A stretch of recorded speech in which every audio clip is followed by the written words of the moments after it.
ყოვლადწმინდა ღვთისმშობელი ძვირფასია ყველა ქრისტიანისთვის, განსაკუთრებულად კი ქართველებისთვის, რომელთაც უფალმა მის წილხვედრ მიწაზე გვარგუნა ცხოვრება. ეს სიყვარული გამორჩეულად არის გამოკვეთილი ქართულ იკონოგრაფიაში. ღვთისმშობლის ხატის პირველი გამოსახულება ლუკა მახარებელს უკავშირდება. ყოვლადწმინდა ღვთისმშობლის ხატების შესახებ თამარ წკიტიშვილი გიამბობთ.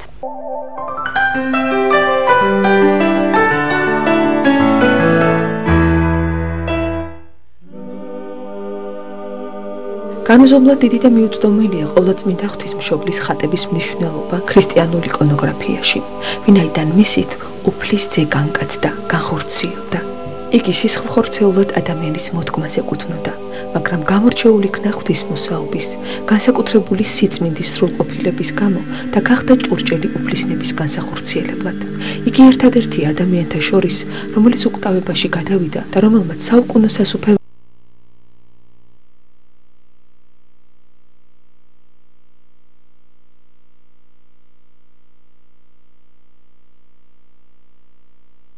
სადაც ღვთისმშობელზე საკუთრივ დაწვრილებით არის მის სახის ნაკვთებზე და მის იერსახეზე ზოგადად საუბარი და ეს მხატვრებს, თანამედროვე მხატვრებს აუცილებლად გასათვალისწინებელია.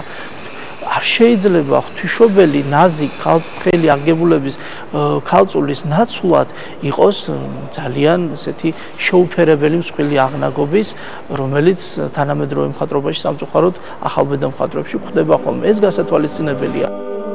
ღვთისმშობლის პირველი გამოსახულებების შექმნა ლუკა მახარებლის სახელს უკავშირდება. მას რამოდენიმე სხვადასხვა სახის ხატი შეუქმნია. ელეუსა, ოდიკიტრია, დეისუსი და გლიკოფილუსა. ელეუსა მოალერზე ღვთისმშობელს წარმოადგენს. ამ ხატში ყრმა იესო დედას ლოყით ეხება. სწორედ ამიტომ მასში ხაზგასმულია ადამიანური გრძნობა სითბოსი, სიყვარულის განცდა. დეისუსი, ხატი იესო ქრისტეს გარეშე, როცა ღვთისმშობელს ხელები გაწვდილი აქვს და მაცხოვარს ადამიანთა შეცოდების, შენდობისა და მათი სულების ხსნისთვის ევედრება. გლიკოფილუსა, იგივე გზის მაჩვენებელი, ხატია, სადაც ყრმა იესოს ღვთისმშობლის კისერზე ხელი აქვს შემოხვეული. ეს გამოსახულება მსხვერპლის იდეის მატარებელია, სადაც ხაზგასმულია წინასწარი განცდა ტანჯვისა და ჯვარზე გაკვრისა. ერთ-ერთი ყველაზე უძველესი და ყველაზე გავრცელებული ხატი გახლავთ ოდიკიტრია, გზის მაჩვენებელი. ამჟამად სწორედ ოდიკიტრიაზე გესაუბრებით. ზოგადი თემა ღვთისმშობლისა არის ჩვენ წინ არსებული ხატი, რომელსაც ოდიკიტრია ქვია, ანუ ცხოვრების გზის მაჩვენებელი. როდესაც ღვთისმშობელი მობიერი ჩვენთვის მზრუნველი ერთგვარი სევდით გამშვალული სახით იმზირება ჩვენსკენ, ხმას ხელში ამ წიაღში უკავია ყრმა მაცხოვარი, რომელთაც მარჯვენა ხელს მისკენ უთითებს, რათაც გამოხატავს, რომ ის არის ცხოვრების გზა, ის არის მაცხოვნებელი და ასევე მიმართული მარჯვენა ხელი, მიუხედავად იმისა, რომ ღვთისმშობელი კომპოზიციის ცენტრში დგას, ცენტრიდან მარცხნივ არსებული ფიგურა, მიუხედავად ამისა, გამოხატავს თემის შინაარს. ანუ ღვთისმშობელი ზოგადად მასეა დამოკიდებული, ღვთისმშობელი სწორედ მისით განისაზღვრება. ძალიან მნიშვნელოვანია ღვთისმშობლის შესამოსელზე სამი ვარსკვლავის ფორმის გამოსახულება შუბლსა და მხრებზე.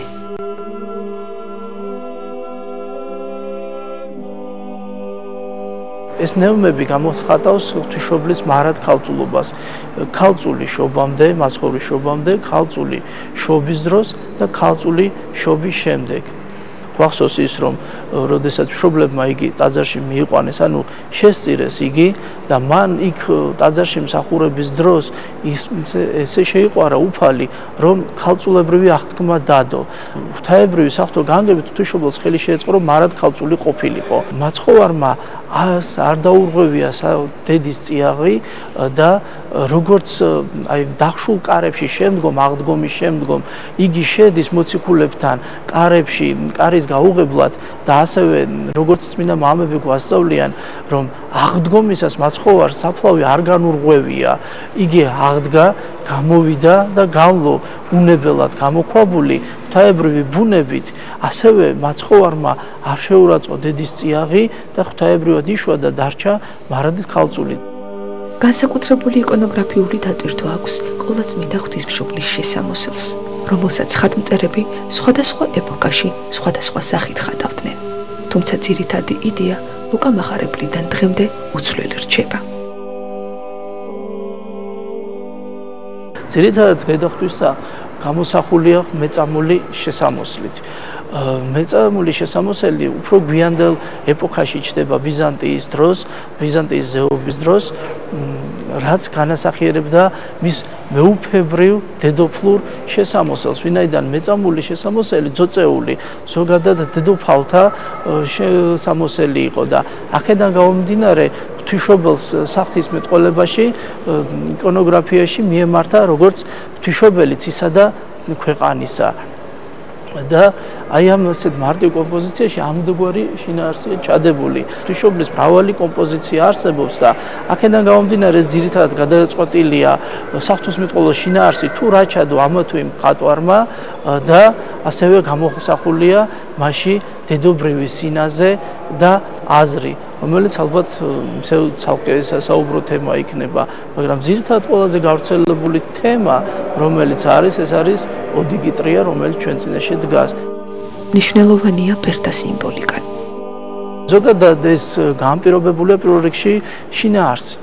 ძველ ღვთისმშობლის უძველეს ხატებში გვხვდება ერთგვარი მოშავო, მუქი ძოწეული შესამოსელი და შემდგომ ჩნდება ესეთი საზეიმო მოწითალო ფერის და რაც შეეხება ის თვლებს და მოსირმულ ოქროს ნაკეცებს, აქედან გამომდინარე ეს უბრალოდ მხატვარმა ხაზი გაუსვა მის მშვენიერებაზე, რომელთაც ხაზი გამოყო რამდენად დიდებული დედოფალია და ოქროს ფერი ზოგადად მეტყველებს იკონოგრაფიაში ჩადებულია როგორც მარადიული სიდიადის, ანუ მარადიული ფერის გამომსახველია, მარადილობის გამოსახველია ეს ფერი და აქედან გამომდინარე ეს შტრიხები მის ყოვლადწმინდა მარადის ქალწულობაზე უსვამს ხალხს, რომ ის არის მარადიული დედოფალი. არსებობს შიგდაში გვხვდება ხოლმე ხატწერაში ოდნავ ფერიცვალებული ხატები, ფერები ღვთისმშობლის შესამოსელზე და ზოგჯერ იმდენად სახესხვაობრივია, რომ საერთოდ სხვა ფერებს აღვიქვამთ ხოლმე და ძირითადად ეს განპირობებულია ხოლმე ტექნიკური შესაძლებლობით, ვინაიდან როდესაც მხატვარი მეწამულ ფერზე შუქის ამოსაყვანად ხმარობს თეთრ ფერს, ის ოდნავ მომელნის ფერს აძლევს და აქედან გამომდინარე ტექნიკურად მოხდა მელნის ფერიდან ახლოს მისვლა ლურჯ ფერამდე, არადა სინამდვილეში ღვთისმშობელს ლურჯი შესამოსელი შიგნიდან კვართი აწვია და არა ძოწეული პორფირი მოსასხამი გარედან. და აქედან გამომდინარეობს და შეიძლება მწვანე ფერი შიგნიდან ღვთისმშობელზე ესეც ლურჯის სახე ცვლილება არის, რომელიც მხატვარმა გარკვეული მიზეზთა გამო ან იძულებული გახდა, რომ მას ფერთა უქონლობის გამო მიიღო, ან თქვათ ტექნიკური მუშაობის დროს, რომ გარკვეული სინათლის შეშვებისას, როდესაც ოქროს ფერს შეუშვებთ და შემდეგ ოქროს ფერის მაგივრად ხშირად ხდებოდა ყვითლის ხმარება, მან განაპირობა მწვანისკენ მიდრეკილება და მიქცევა და ამგვარად მწვანე შესამოსელი მივიღეთ ღვთისმშობლის კვართზე. ღვთის განკაცება მოხდა იმიტომ, რომ ადამიანი გაღმერთებულიყო, ზიარებოდა მას. განმარტავენ წმინდა მამები. ადამიანთა ხსნის იდეის ცენტრში იესო ქრისტე დგას. მის გვერდით კი პირველი გაღმერთებული ადამიანი, ღვთისმშობელია. ამიტომ პირველი ხატები, რომელიც ქრისტიანული სარწმუნოების აღმოცენებისთანავე შეიქმნა, სწორედ მაცხოვარს და ღვთისმშობელს გამოხატავდა. იმ ხატებს, რომელზეც ეკლესია თელ თავის იკონოგრაფიას აფუძნებს.